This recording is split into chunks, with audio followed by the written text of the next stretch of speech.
আসসালামু আলাইকুম বন্ধুরা, কেমন আছেন সবাই? আশা করি সবাই ভালো আছেন। আজ ৩০ আগস্ট ২০২৫। আজ আমি আপনাদের দেখাবো ইসরায়েল গাজা সিটিতে স্থল হামলা শুরু করেছে। ডজন খানেক মানুষের মৃত্যু, পরিস্থিতি ভয়াবহ। হামাস কমান্ডার আবু উবাইদা হুঁশিয়ারি দিয়েছেন, হোস্টেজরাও এখন যুদ্ধের অংশ। আমাদের যোদ্ধাদের মতোই তাদের পরিণতি হবে। আইডিএফের একটি ব্রিগেডে বড়সড় হামলার খবর, বহু সৈন্য নিহত হওয়ার দাবি। লেবাননে ফিলিস্তিনি মুভমেন্টগুলো অস্ত্র জমা দিয়েছে। লেবানিস আর্মি ট্রাক ভর্তি রকেট ও গোলাবারুদ নিয়ে গেছে। ইরান কড়া বার্তা দিয়েছে ইউরোপকে, চাপের মুখে কোনো আলোচনায় বসবে না, নিষেধাজ্ঞাকে বলেছে অবৈধ। তুরস্ক গাজার জন্য বড় পদক্ষেপ নিয়েছে। ইসরায়েলের জন্য আকাশপথ বন্ধ করার পর এবার সমুদ্র পথেও ইসরায়েলকে চাপে ফেলে দিয়েছে। এই ছিল হেডলাইন্স, তবে এর বাইরেও আরও গুরুত্বপূর্ণ কিছু খবর রয়েছে ভিডিওতে। শুরু করছি বড় খবর দিয়ে। ইসরায়েল গাজা সিটিতে হামলা শুরু করেছে। ডজন খানেক মানুষের মৃত্যু হয়েছে বলে খবর রয়েছে। এটি স্থল অভিযানের সূচনা। ইসরায়েলি সেনা ঘোষণা করেছে যে গাজা সিটিকে এখন বিপজ্জনক যুদ্ধক্ষেত্র ঘোষণা করা হলো এবং শহরে স্থল হামলা শুরু হয়ে গেছে। গতকাল সকাল থেকে চলা বোমাবর্ষণে এ পর্যন্ত গাজা সিটিতে ও আশেপাশের এলাকায় বহু ফিলিস্তিনি নিহত হয়েছেন। আল মাওয়াসি এলাকা, যেটিকে আগে ইসরায়েল সেফ জোন বলেছিল, সেখানেও বোমাবর্ষণ করা হয়েছে। বহু মানুষ নিহত হয়েছে। গাজা সিটির তেল আল হাওয়া মহল্লায় বহু মৃত্যুর খবর পাওয়া গেছে। ক্রমাগত হামলার মধ্যে ফিলিস্তিনিরা শহর ছেড়ে পালানোর চেষ্টা করছে। এই সময় ইসরায়েলের চরমপন্থী অর্থমন্ত্রী স্মোট্রিচ হুমকি দিয়েছেন, যদি হামাস অস্ত্র না ফেলে তবে গাজার কিছু অংশ ইসরায়েলের সঙ্গে মিলিয়ে দেওয়া হতে পারে। ৩ দিন আগেও তিনি একই হুমকি দিয়েছিলেন। কিন্তু সবচেয়ে ভয়ঙ্কর দৃশ্য হল গাজায় খুবই ভয়ঙ্কর বোমাবর্ষণ চলছে। পরের খবর হলো হামাস ইসরায়েলকে কড়া হুঁশিয়ারি দিয়েছে, আলটিমেটাম দিয়েছে। বলেছে, যদি ইসরায়েল গাজা সিটিতে হামলা চালাতে থাকে এবং স্থল অভিযান আরও তীব্র হয়, তবে সেখানে থাকা হোস্টেজরাও একই ঝুঁকির মুখে পড়বে, যে ঝুঁকির মুখে হামাসের যোদ্ধারা থাকবে। অর্থাৎ ফাইটারদের যা পরিণতি হবে, হোস্টেজদেরও একই পরিণতি হবে।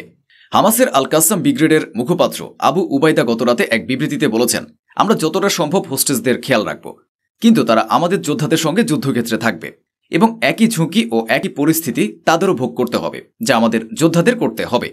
উবাইদার এই বক্তব্য ইসরায়েলি জনতার মধ্যে নেতানিয়াহুর বিরুদ্ধে ক্ষোভ আরও বাড়াতে পারে। এমন আরও অনেক খবর আছে। সবচেয়ে আগে আমি আপনাদের গাজার সেই বোমাবর্ষণের দৃশ্য দেখাতে চাই, যা আমি এই মুহূর্তে শুধু সিনেমায় কল্পনা করেছি। আপনি কি এমন কোনো দৃশ্য কখনো দেখেছেন? এক দুটো নয়, ৬, ৭, ৮ জায়গা থেকে একসাথে ধোঁয়ার মেঘ উঠছে। আপনাদের মনে হতে পারে এগুলো কাছাকাছি ভবন, কিন্তু না, এগুলো দূরে দূরে আলাদা ভবন। কোথাও কয়েক মিটার, কোথাও কয়েকশো মিটারের ফাঁক, কিন্তু একই সাথে এইভাবে গাজায় বোমাবর্ষণ চলছে। এটাই গাজা সিটির অবস্থা।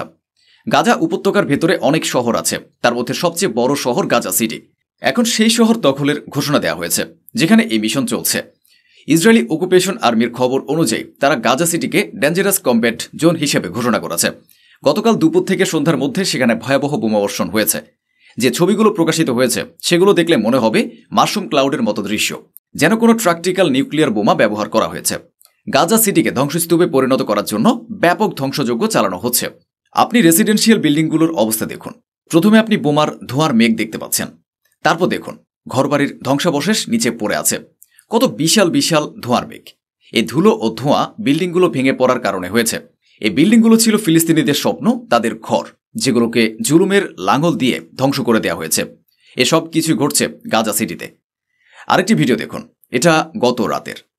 অনুভব করুন অন্ধকারেও গাজা সিটিতে কত তীব্র লড়াই চলছে। ইসরায়েলের নাহাল ব্রিগেডকে লক্ষ্য করে হামলা চালানো হয়েছে। বলা হয়েছে হামাস ও অন্যান্য রেজিস্ট্যান্স মুভমেন্টের যোদ্ধারা নাহাল ব্রিগেডকে টার্গেট করেছে এবং দাবি করা হয়েছে যে বেশ কিছু ইসরায়েলি সেনা নিহত ও আহত হয়েছে। রিপোর্ট অনুযায়ী হামলাটি সরাসরি ইসরায়েলি নাহাল ব্রিগেডকে নিশানা করে করা হয়েছে। তীব্র ফায়ারিং চলছে এবং পরিস্থিতির কারণে আহতদের সরিয়ে নিতে ইসরায়েলি সৈন্যদের ভয়ঙ্কর সমস্যায় পড়তে হচ্ছে। এ কারণেই আইডিএফ চিফ বারবার সতর্ক করেছিল যে হামাস গাজা সিটিতে পদে পদে মৃত্যুর ফাঁদ পেতে রেখেছে। কিন্তু এইসব কিছুর মধ্যে সাধারণ মানুষ বারবার নিজের সামানপত্র নিয়ে পালাতে বাধ্য হচ্ছে। এগুলো হলো গাজা সিটির রাস্তা, যেখান থেকে মানুষ তাদের জীবন ধারণের প্রয়োজনীয় জিনিসপত্র গুছিয়ে দক্ষিণ দিকে যাচ্ছে। সেখানে বলা হয়েছে, তোমরা যদি এখানে যাও তাহলে বেঁচে যাবে। আল্লাহ রহম করুন, তারা যেন সত্যি বেঁচে যায়। ধ্বংসস্তূপে পরিণত হওয়া গলি রাস্তা দিয়ে গাড়ির পর গাড়ি কাফেলার মতো করে মানুষ গাজা সিটি ছেড়ে যাচ্ছে। এবার আমরা গাজা থেকে লেবাননের দিকে যাই। সেখানে ফিলিস্তিনি ফ্যাকশনগুলো আছে। ফাতাহ এবং হামাসের শাখাও সেখানে কাজ করে। তারা সবাই লেবাননের রিফিউজি ক্যাম্পগুলোতে বহু বছর ধরে বসবাস করছে এবং তাদের কাছেও লেবাননের মাটিতে ফিলিস্তিনি ও গাজার মতোই অস্ত্র রয়েছে। এখন সেই অস্ত্র তাদের কাছ থেকে কেড়ে নেওয়ার প্রোগ্রাম শুরু হয়েছে। এবং তারা নিজেরাই আত্মসমর্পণ করেছে। ফিলিস্তিনি ফ্যাকশনগুলো তাদের অস্ত্র হস্তান্তর করেছে। বৈরুতে যেসব ক্যাম্পে তারা বসবাস করত সেসব জায়গায় লেবানিজ আর্মি এসে গতকাল সন্ধ্যায় অস্ত্রগুলো সংগ্রহ করে। বলা হচ্ছে গভর্নমেন্ট নন স্টেট গ্রুপগুলোকে নিরস্ত্র করার অভিযান চালানো হচ্ছে। এ বিষয়ে লেবানিজ ফিলিস্তিনিয়ান ডায়ালগ কমিটির চেয়ারম্যান রামেজ এএফপিকে জানিয়েছেন, ফিলিস্তিনি লিবারেশন অর্গানাইজেশন লেবানিজ আর্মিকে 3 ট্রাক ভর্তি অস্ত্র হস্তান্তর করেছে। এই 3 ট্রাকে রকেট ও ভারী অস্ত্র ছিল, heavy machine gun, artillery, launcher ইত্যাদি। এখন সেখানে যারা হামাস মুভমেন্টের সদস্য এবং যাদের কাছে অস্ত্র আছে তাদেরও অস্ত্র জমা দিতে হবে, কারণ পিএলও ইতোমধ্যে দিয়েছে, তাই তাদেরও বাধ্য হয়ে জমা দিতে হবে। এরপর সরাসরি চাপ যাবে হিজবুল্লাহর উপরে। হিজবুল্লাহ নিয়ে মেহর নিউজ এজেন্সি একটি চমকপ্রদ খবর প্রকাশ করেছে। তারা বলেছে, লেবাননের আর্মি চিফ হিজবুল্লাহকে নিরস্ত্র করার পরিকল্পনার বিরুদ্ধে সোজাসুজি অবস্থান নিয়েছে। তিনি বিরোধিতা করে বলেছেন, আমরা হিজবুল্লাহর কাছ থেকে এভাবে অস্ত্র কেড়ে নিতে পারব না। আমরা কি তাদের সঙ্গে সরাসরি লড়াই করব? তারা এই দেশেরই মানুষ। আরেকটি চমকপ্রদ খবর হলো, খবরে লেখা হয়েছে Lebanese army commander in chief হিজবুল্লাহকে নিরস্ত্র করার পরিকল্পনা নিয়ে হুমকি দিয়েছেন। যদি এই পরিকল্পনা এগোনো হয় তবে তিনি পদত্যাগ করবেন। অর্থাৎ শুধু পরিকল্পনাটিকে প্রত্যাখ্যানই করেননি, বরং সাফ বলেছেন, যদি এটি এগোনো হয় আমি আমার ইস্তফা দিয়ে দেব। তবে গতরাতে আরেকটি খবর বের হয়েছে। এই একই আর্মি চিফ বলেছেন, আমরা কিছু সেন্সিটিভ মিশন শুরু করতে যাচ্ছি। সেন্সিটিভ বলতে আপনি যেমন বোঝেন, আমাদের দেশে নির্বাচনকালে যেসব জায়গায় সবসময় দাঙ্গা হয় সেগুলোকে সেন্সিটিভ এলাকা বলা হয়। মানে যেখানে পরিস্থিতি খুবই নাজুক, যে কোনো সময় অঘটন ঘটতে পারে। এদিকে ইরানের মিডিয়া বলছে, লেবাননের আর্মি চিফ নাকি বলেছেন যে আমরা পদত্যাগ করব যদি হিজবুল্লাহর কাছ থেকে অস্ত্র কেড়ে নেওয়ার বিষয়টা চাপিয়ে দেওয়া হয়। অন্যদিকে তিনি নিজে আবার বলেছেন যে আমরা সেন্সিটিভ মিশন শুরু করতে যাচ্ছি। এই মিশনগুলো কি সরাসরি হিজবুল্লাহকে টার্গেট করে চালানো হবে সেটা এখনও পরিষ্কার নয়। এদিকে আশিকাল আফসাদ একটি খবর প্রকাশ করেছে, targeted senior Houthi officials in Thursday strike. অর্থাৎ বৃহস্পতিবার রাতে ইসরায়েল যে এয়ার স্ট্রাইক চালিয়েছে সেখানে কিছু হুতি টপ কমান্ডার ও লিডারকে হত্যা করা হয়েছে বলে দাবি করছে ইসরায়েল। কিন্তু এখনও হুতিদের পক্ষ থেকে আনুষ্ঠানিক প্রতিক্রিয়া আসেনি। কে মারা গেছে আর কে বেঁচে আছে সেটিও এখনও পরিষ্কার হয়নি। এখন সবাই অপেক্ষা করছে হুতিরা ইসরায়েলকে কী ধরনের জবাব দেয়, কেমন মাত্রার হামলার মাধ্যমে প্রতিশোধ নেয়। এদিকে একটি বড় খবর হলো, ইয়েমেন একাধিক ওয়ারহেড মিসাইল তৈরি করেছে। এটাই সেই খবর যেটা ইসরায়েল কয়েকদিন আগে দাবি করেছিল। হুতিরা তাদের উপর একটি ক্লাস্টার মিসাইল নিক্ষেপ করেছে। ইয়েমেনের সুপ্রিম লিডার অর্থাৎ হুতিদের সর্বোচ্চ নেতা নিজে স্বীকার করেছে যে তারা কিছু অ্যাডভান্সড মিসাইল তৈরি করেছে। এর মধ্যে একটি হলো মাল্টিপল ওয়ারহেড মিসাইল, যার নাম দেওয়া হয়েছে ফিলিস্তিন 2।